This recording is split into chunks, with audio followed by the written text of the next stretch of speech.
Gravando. Vamos, então, só revisar um pouquinho aqui, enquanto o pessoal acaba de entrar, sobre as vantagens do clareamento caseiro. Então, pouco tempo clínico, como foi falado, o custo é baixo, é seguro, tem uma resposta boa, prognóstico favorável. Desvantagens é que, às vezes, o paciente não se adapta com as mobeiras, ele pode achar desconfortável.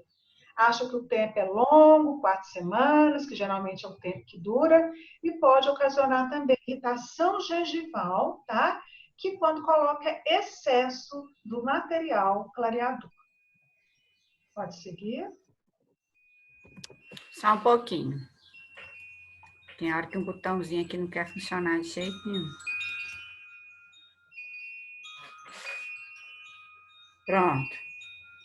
Bom, qual que é o protocolo, né? Então, primeiramente, nós vamos realizar o diagnóstico, eu falei, boa anamnese, um bom exame clínico, nós vamos solicitar exame radiográfico para ver se não tem nenhuma lesão de cárie, se não tem restaurações defeituosas, que tudo isso pode provocar sensibilidade para a gente poder planejar qual material, qual técnica a gente vai sugerir para o nosso paciente.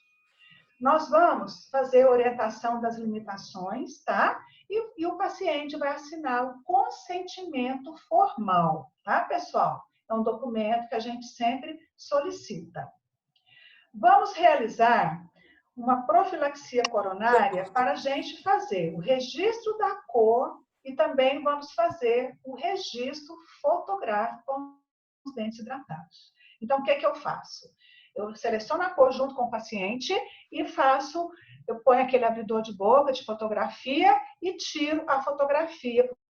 Porque no final, eu tiro também, para a gente fazer a comparação, como a gente falou anteriormente, né, naquelas imagens do antes e depois. Sempre com dentes hidratados. Vamos realizar a moldagem com alginato, para nós termos o modelo de gesso para confeccionarmos a placa, né, de acetato ou silicone. Aí depois nós vamos orientar o nosso paciente sobre como utilizar o gel clareador, seguindo sempre, pessoal, a instrução do fabricante. No mercado, nós temos inúmeros materiais. Então, quando vocês forem comprar, vocês vão pesquisar, né, a bula, as interações que tem desse medicamento para poder fazer a prescrição. E nós vamos fazer a reavaliação periódica. Então, geralmente, a gente pede para o paciente retornar a cada semana. Lembrando que esses clareadores eram vendidos a livre demanda nas dentais. Hoje, só pode vender para nós, profissionais da saúde, né, da área odontológica. Por quê? O paciente ia, comprava o medicamento, usava ele do jeito que ele queria. Pessoal, isso é um tratamento. Ele tem benefícios, mas também tem malefícios. Tem que seguir a recomendação do profissional capacitado para isso. Seguindo. Então, o clareamento de consultório. Nós vamos falar agora de vantagens. Nós falamos do caseiro. Vantagens: resultado é imediato. Desvantagens é um custo elevado. Por que o custo é elevado? Porque o paciente vai ficar muito tempo no nosso consultório, tá? E nós podemos, eu também, assim, muito importante falar que o clareamento de consultório, ele provoca mais sensibilidade. Por que ele provoca? Porque o gel, ele tem uma concentração muito maior. Se o caseiro, o peróxido de carbamida é de 10 a 22%, o de consultório é 35 a 37%. O peróxido de oxigênio, 38%. Então, realmente, ele causa mais sensibilidade. Seguindo. Qual é o protocolo do clareamento de consultório? Então, a profilaxia prévia, como foi falado, tá? Os passos são os mesmos. Anamnese, causa da mancha, profilaxia prévia, o termo de consentimento que o paciente tem que assinar, o registro da cor, registro fotográfico. Nós vamos realizar isolamento absoluto ou barreiras gengivais, porque esse medicamento, ele ocasiona alterações gengivais. Aí nós vamos aplicar o produto de acordo com a instrução do fabricante, sempre. Essa ativação com o aparelho foto aqui, Ele é bastante opcional, cada vez menos está sendo utilizada, porque o nosso paciente geriátrico ele possui uma câmara pulpar muito volumosa. Então, já tem um medicamento, mais uma luz, então a gente pode provocar ainda uma reação pulpar maior, ocasionando mais sensibilidade. E, quando necessário, nós podemos aplicar o sensibilizante, que pode ser antes, pode ser durante o clareamento, a gente pode pegar o sensibilizante, colocar no gel ou depois. Eu vou falar quais são esses sensibilizantes. Muitas das vezes, o paciente chega, ele quer um resultado imediato daquilo ali. Fala, não, mas eu quero, né, ter uma festa, um casamento, tem um evento, ele quer chegar ali, ou ele ou ela, né, chegar arrasando, né, como vocês falam. Então, ele prefere, às vezes, o consultório, tá? Mas, assim, quando é assim, a gente também pode intercalar. A gente pode fazer de consultório e o caseiro também. Quais são os efeitos adversos do clareamento dental? Então, pode provocar a sensibilidade, lembrando que ela é transitória. Irritação gengival, porque os agentes clareadores, eles irritam a gengiva, né? São agressivos. Podem provocar alteração na superfície do esmalte, como trincas, alteração na adesividade das restaurações. Quando é realizado o clareamento dental, a gente sugere, né, a gente fala, se tiver que trocar alguma restauração, 15 dias após o término do clareamento, tá? Porque esse medicamento ele continua fazendo efeito mais alguns dias. Temos que falar da durabilidade do tratamento. Nos artigos, nas pesquisas, o caseiro dura mais, tá, do que o de consultório. E pacientes que às vezes engolem, ingerem, né? O clareamento na moldeira coloca muito, então pode acontecer uma irritação da mucosa gástrica. Como que a gente vai fazer o controle da sensibilidade? Então, a gente pode utilizar ou nitrato de potássio a 5%, fluoreto de sódio neutro. Às vezes, a gente utiliza terapia laser, analgésico e anti-inflamatórios. Analgésico e anti-inflamatórios quando a sensibilidade for muito alta, tá? Que o paciente estiver reclamando bastante. Então, sempre realizando aplicações de fluoreto, tá? De sódio neutro. Seguindo. E o clareamento dental interno, foi aquele que eu falei que quem realiza é o endodontista. Por quê? Tem a linha que é a favor e tem a linha que é contra. Porque o clareamento dental interno, ele pode provocar reabsorções externas, né? Principalmente na região cervical. Então, esse escurecimento, ele ocorre por cromóforos impregnados na estrutura dental, que as causas dele foi aquelas que a professora Denise já falamos, né? São tratamentos pulpares, às vezes, com uma técnica que não foi tão efetiva, tá? Então, ele tem a técnica, quem realiza é endodontista, e ele não é conservador, né? Que para poder realizar, nós vamos ter que fazer a abertura da câmera, vamos ter que proteger o material do interior do canal e colocar o material na câmara pulpar e fechar, para deixar que esse medicamento faça efeito. Então, tem endodontistas que é totalmente contra e tem a linha a favor. Mas olha só, gente, olha o que acontece com o dente, tá? E hoje, pessoal, fala-se muito em facetas laminadas. Tem as indicações, mas está tendo uma tá? A gente está tendo uma sobreindicação aí. Pacientes, às vezes, com um sorriso maravilhoso, tá? E coloca faceta, fica aquilo artificial, coloca em todos os dentes. Então, assim, tem as indicações. Bom, aqui no chat, deixa eu ver aqui, perguntaram o seguinte. Justamente pela polpa jovem ser mais vascularizada, não é? Ela é mais volumosa, ela não seria mais resistente a efeitos adversos do gel clareador, seja com ativação ou não? Olha só, todo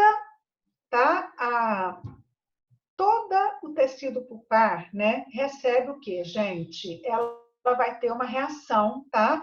Algum efeito. Por exemplo, a doença cárie, o tecido pulpar não reage. Então, o que que acontece? Esses géis, eles penetram o esmalte, penetram na dentina e também, às vezes, vai, porque ele vai como? Gente, não tem aquelas porosidades, tá? Não sei se foi isso que você perguntou. Em relação às instruções do caseiro, qual seria o tempo de uso preconizado, o tempo de intervalo para a escovação após a aplicação do gel e teria alguma restrição alimentar? Bom, pessoal, se a polpa é mais volumosa, ela tem menor quantidade de dentina reacional. Então, ela vai ter mais agressão do gel, ela pode dar mais sensibilidade, certo? Em relação ao caseiro, o tempo de uso preconizado. Hoje, tem géis que fala que é 1 hora, 2 horas, tem o gel que a pessoa às vezes dorme a noite toda, então vai depender da instrução do fabricante. Removeu a moldeira, imediatamente após tem que realizar a escovação para tirar o gel em contato com os dentes, certo? E a restrição alimentar, Victor, seria o quê? Evitar os corantes, porque durante o tratamento, o esmalte dental, ele fica mais poroso. Tanto que no final do tratamento, nós vamos realizar um polimento coronário. Certo? Foi essa a pergunta?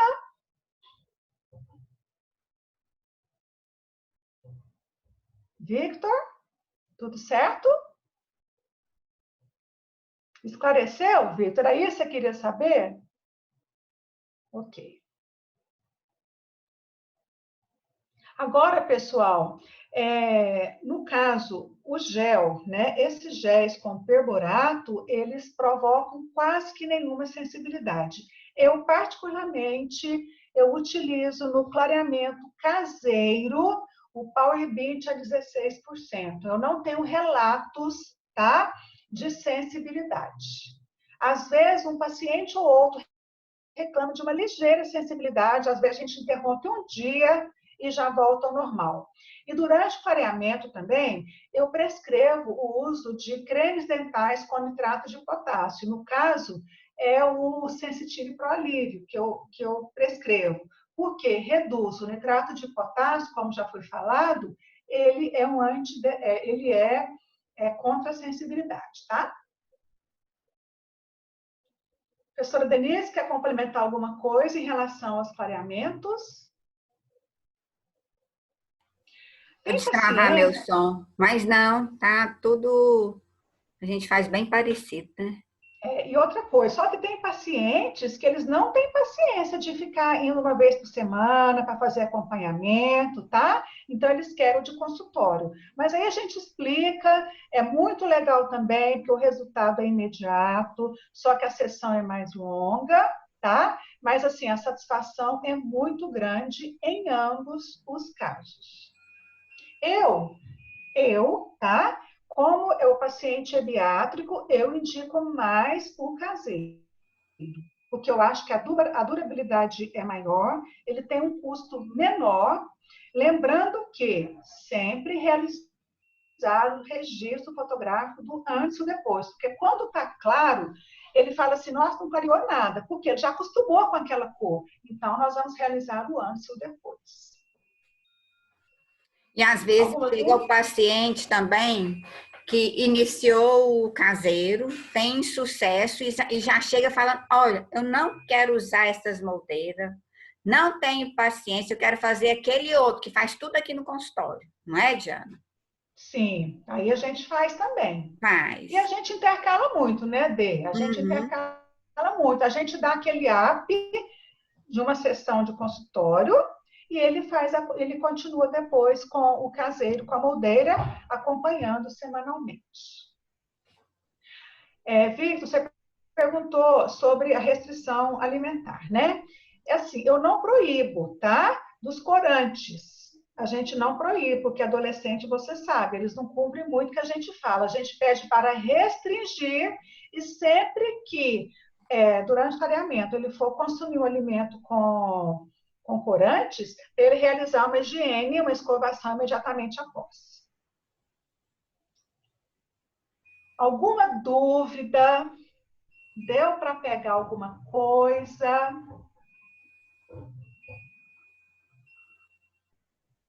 Responde, pessoal.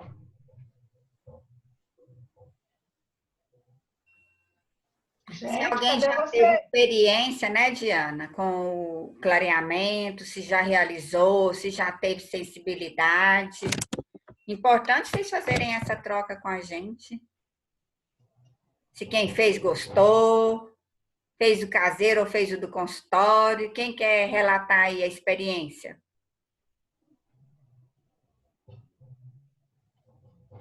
Vai iniciar agora o Victor. Aí, você pode chamar a gente, tá? Ah, tá. Estão falando aqui que época que teve muita sensibilidade. Aqui a Gabriela falou também que deu muita sensibilidade de consultório. Geralmente, o de consultório, ele ocasiona mais sensibilidade mesmo, tá? Então, às vezes, é indicado usar o nitrato de potássio, o fluoreto neutro a 2%, certo? Para poder amenizar isso aí. Diana, Oi, aqui usou que teve sensibilidade, quem foi? Foi a Gabriela? a Gabriela. Gabriela, e foi fotoativado? Teve a utilização de luz do laser e do LED, ou ultravioleta, você lembra?